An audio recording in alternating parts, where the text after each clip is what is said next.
Welcome my dear students, আমি সুকুমার পাল।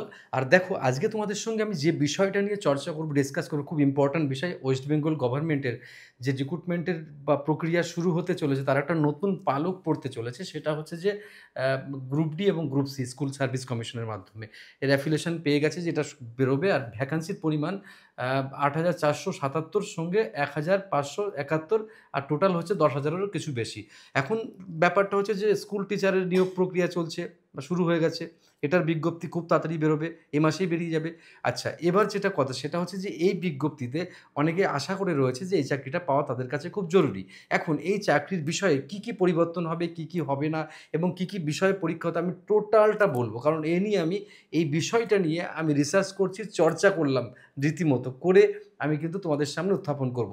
এখন এই বিষয়টা আপাতত যে সিস্টেমে রয়েছে এবং কি, কি পড়তে হবে, তার সিলেবাসটা কী, এক্সাম প্যাটার্ন কী, টোটাল ব্যাপারটা একটা ভিডিওর মধ্যে আমি করার চেষ্টা করেছি, যাতে আমার প্রত্যেকটা স্টুডেন্টকে খুব সুবিধা হয়।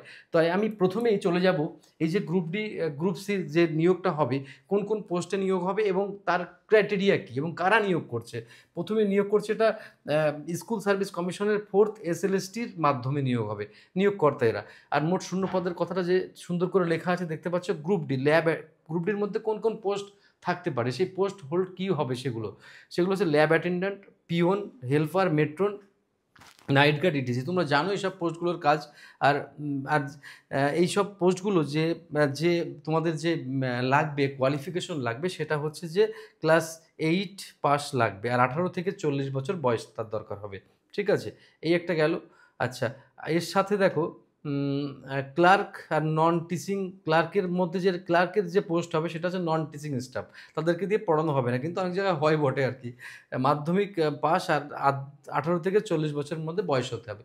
এটা একদম বেসিক, এটা সবাই জানে, বেসিক ফান্ডামেন্টাল। কিন্তু এবার আমি যেখানে চলে যাব সেটা কতটা ইম্পর্ট্যান্ট সেটা আমরা বুঝে নেবো, যে পরীক্ষার সিলেবাস ও পরীক্ষা পদ্ধতি সম্পর্কে আমাদের একটা নির্দিষ্ট ধারণা, যে তোমরা এই পথে এগোবে, কি পড়তে হবে এবং কোন বিষয় থেকে কতটা পড়তে হবে, সে বিষয়ে আমি একটা সম্যক ধারণা তোমাদের সামনে তুলে দেবো।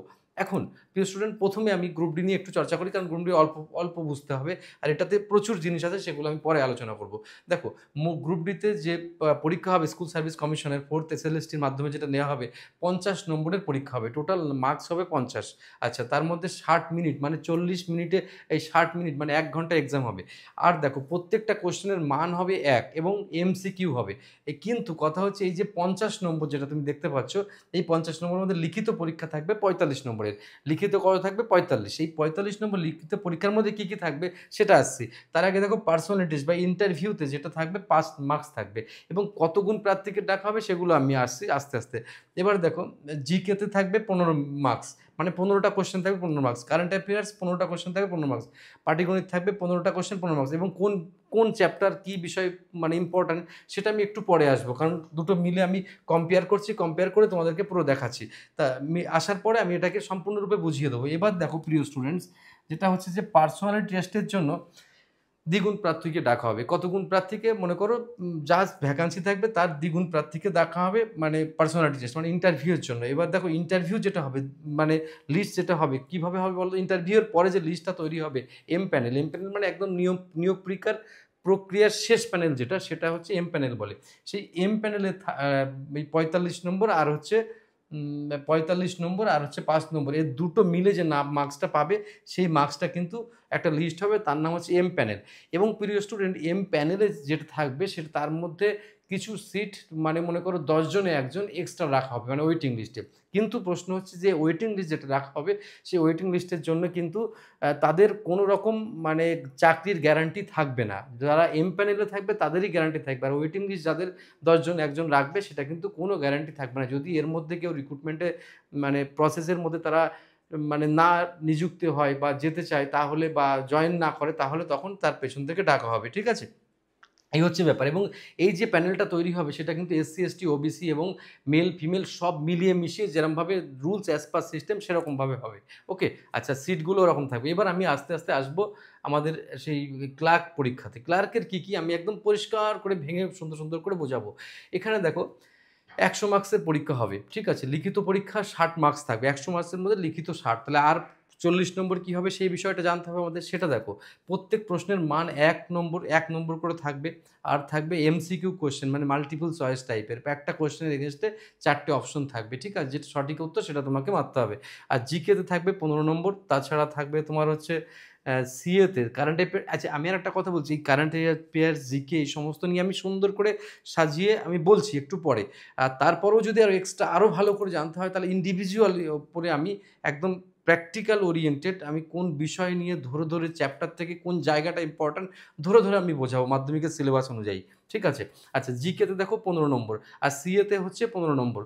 সিএ কারেন্ট অ্যাফেয়ার্সটা কিন্তু খুব ইম্পর্ট্যান্ট। কী টাইপের কারেন্ট অ্যাফেয়ার্স সেটাও তোমায় জানতে হবে। যেরকম স্টেট গভর্নমেন্টের বিভিন্ন স্কিম, সেগুলো, খেলাধুলা, স্টেট গভর্নমেন্টের খেলাধুলা, স্টেট গভর্নমেন্টের যে পুরস্কার, স্টেট গভর্নমেন্টের যে বুকস, বা যারা যারা নতুন হচ্ছে, এবং বিশেষ করে পলিটিক্যাল ফিল্ডে এবং অন্যান্য ফিল্ডে যারা বিশেষ স্বাক্ষর রাখছে, যারা বাংলা থেকে বিরাট বিরাট ভালো কিছু করছে, তাদেরকে বেশি ইম্পর্টেন্স দেওয়া হয় এই ধরনের কারেন্ট অ্যাফেয়ার। যাক, এই বিষয়ে আমি পরে আসছি। এবার দেখো পাটিগণিতের 15টা। পাটিগণিতের বিশেষ কিছু চ্যাপ্টার আছে, সেখান থেকে বেশি কোশ্চেন আসবে, ঠিক আছে? ইংরেজি হচ্ছে 15 নম্বর, তাহলে মোট 60 নম্বরের এক্সাম হবে। এবার প্রিয় স্টুডেন্ট, এই 60 নম্বরের যে এক্সাম হচ্ছে, তা কোয়ালিফাই করলে 5 নম্বরের পার্সোনালিটি টেস্ট হবে। 60 নম্বরের এক্সাম কোয়ালিফাই করলে 5 নম্বরের কী হবে? Personality test. এখানে আর একটা প্রশ্ন আছে, তারপর কি হবে? তারপর তাহলে আমার 65 নম্বর হলো। এবার দেখো তারপরে যে computer test, computer efficiency test হবে। এই যে কম্পিউটার এফিসিয়েন্সি টেস্ট হবে, এখানে কিন্তু আরও 25টা মার্কস রয়েছে। খেয়াল করে দেখো, কম্পিউটারের এখানে কিন্তু আরও 25টা মার্কস রয়েছে। এবার কম্পিউটার টেস্ট কেমন হবে স্যার? না, 20টি শব্দ পার মিনিটে তুলতে হবে তোমার। গতি থাকবে 20টি শব্দ পার মিনিটে, এবং সেটা 5 মিনিটের একটা টেস্ট, ভেবে দেখো। তার মানে প্রত্যেকটা স্টেজ কিন্তু সাসপেনশন আছে, যে একটা ধাপ কোয়ালিফাই করলে আর একটা ধাপে চলে যাবে। তারপর দেখো মোট শূন্যপদের মানে দ্বিগুণ প্রার্থীকে ডাকা হবে, মানে ইসের জন্য, কিসের জন্য? না, ওই ইন্টারভিউয়ের জন্য। তাহলে এই পুরো মার্কসটা কিন্তু ক্যালকুলেশন করে আমাদের চলে আসছে, বাকি মার্কসটা ইন্টারভিউয়ের জন্য। এবার দেখো, এম প্যানেলে 10 জনের জন্য একজন ওয়েটিং করা। মনে করো এম প্যানেল মানে কি? একদম ফাইনাল প্যানেল, এন্ডিং প্যানেল, মানে সেখান থেকে তোমার রিক্রুটমেন্ট প্রক্রিয়া শুরু হবে। এই এম প্যানেলের প্রতি 10 জন থেকে মানে 10 জনের থেকে একজনকে এক্সট্রা রাখা হবে, মানে 11 জনকে। মনে করো 10টা ভ্যাকান্সি আছে, তাহলে 11 জনকে মানে ডাকা হবে। যদি না 10 জনের লিস্ট হবে এম প্যানেল, আর একজনকে ওয়েটিং রাখবে, রাইট? এবার এম প্যানেলের প্রত্যেকে যদি জয়েন করে যায়, তাহলে ওয়েটিংদের কোনো গ্যারান্টি নেই, চাকরির কোনো নিশ্চয়তা নেই, ঠিক আছে? এবার হচ্ছে বাকিটা, এম প্যানেলে 10 জনের একজন ওয়েটিংয়ে যাবে, এবং এইগুলো কীভাবে সিস্টেম হবে? কাস্ট অনুযায়ী, এসসি, এসটি, ওবিসি, ইডব্লিউএস এরকম। তাছাড়া মেল ফিমেল যাদের যেরকম ভ্যাকান্সি থাকবে, স্কুল কলেজে যেরকমভাবে থাকবে, স্কুলে সেরকম টাইপের কিন্তু রিক্রুটমেন্ট করা হবে। এই ছিল টোটাল প্রক্রিয়া। এবার আমি তোমাদের কয়েকটা কথা এখানে সাজেস্টিভ হিসেবে বলবো। দেখো, এই পরীক্ষার জন্য আলাদা করে টেনশন করার কোনো মানে নেই আমার প্রত্যেকটা স্টুডেন্টকে। তাদের শুধু এই কারণে শুভকামনা জানাবো যে চাকরির ফর্ম বেরোচ্ছে, এবং বেরোক, তাহলে নিজেকে, নিজের কোয়ালিটি জাজ করার মতো একটা সুযোগ তোমরা পাবে। দেখো, ওয়েস্ট বেঙ্গলের ছেলেমেয়েদের সেই সুযোগটাই হারিয়ে ফেলেছে।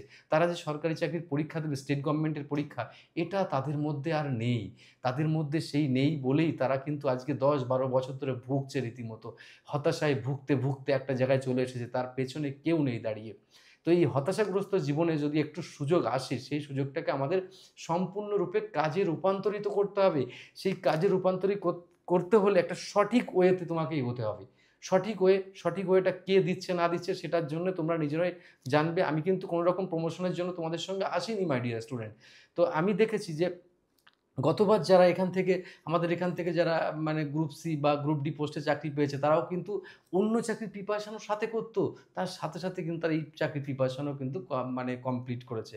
তো এই হচ্ছে ব্যাপার। যদি তুমি উপযুক্তভাবে পারফর্ম করো, তাহলে তুমি যে কোনো চাকরির যোগ্য হতে পারো। কথাটা আমি খুব সহজে বললাম, কিন্তু কথাটা অতটাও সহজ নয়। এই প্রিপারেশন করতে করতে চোখ দিয়ে জল ঝরে পড়ে, কষ্ট হয়, কারণ আর্থিক সমস্যা থাকে, মানসিক সমস্যা থাকবে, সামাজিক প্রবলেম থাকে, পারিবারিক প্রবলেম থাকে, মানুষের মানে ঈর্ষান্বিত মনোভাব তোমাকে কিন্তু দুমড়ে মুচড়ে দিতে পারে। মানে রাস্তাঘাটে মানুষজন তোমাকে ডমিনেট করার চেষ্টা করে। সব কিছু মিলিয়ে তোমার জীবনটাকে একটা খুব বাজে পরিস্থিতিতে দাঁড় করিয়ে দেয়। সেই জায়গা থেকে উঠে আসা প্রত্যেকটা স্টুডেন্টকে কিন্তু একটা লড়াইয়ের মাধ্যম দিয়ে তোমাকে এইসব চাকরির পরীক্ষায় টিকতে হবে। তুমি যে পরীক্ষায় পরীক্ষায় দাও না কেন, সাথে সাথে সব পরীক্ষা প্যাটার্ন অনুযায়ী শিখে তোমাকে দিতে হবে এবং নলেজটা তোমাকে গেইন করতে হবে প্রপার ওয়েতে। তাই আমার প্রত্যেকটা স্টুডেন্টকে আমি আবার বলব, তোমরা খুব মন দিয়ে পড়ো, খুব মন দিয়ে পড়ো। তোমাদের জন্য যথেষ্ট পরিমাণ আমরা চেষ্টা করব, আমাদের রেন্ট থেকে কোয়েশ্চেন অ্যান্সার ক্লাস এগুলো আমরা প্রোভাইড করার চেষ্টা করব আমাদের বেস্টটুকু দিয়ে।